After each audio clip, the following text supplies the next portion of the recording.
Il est important de rappeler que le monde autour de nous est créé selon ce qu'on peut appeler les lois de la création. Le monde fonctionne d'une façon que nous admettons sans la remettre en question.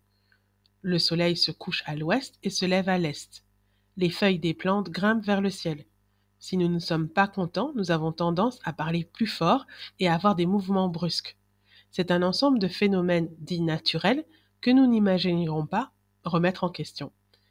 Dans notre vie, instinctivement, nous cherchons à respecter ces règles parce que nous avons constaté qu'en général, cela nous facilite les choses.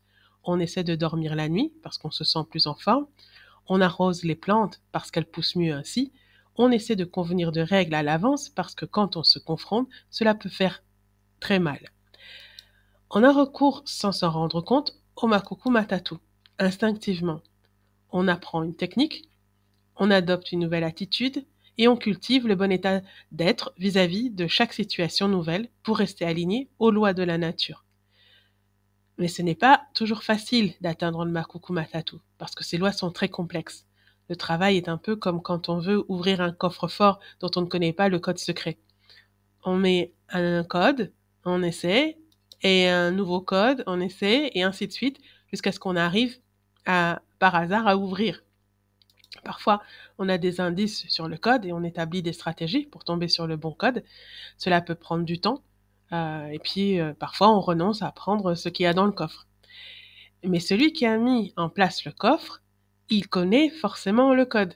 Et il ouvre donc le coffre tout de suite.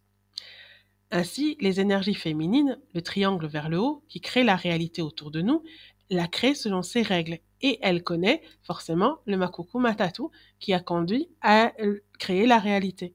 Mais surtout, elle connaît le makuku matatu à atteindre pour conduire à la création d'une autre réalité. Les énergies féminines ont le code pour toutes les situations. Il suffit, pour ainsi dire, de leur demander. Quand le divin fournit à l'humain le moyen d'atteindre le makuku matatu, c'est comme s'il lui donne le mode d'emploi de la création.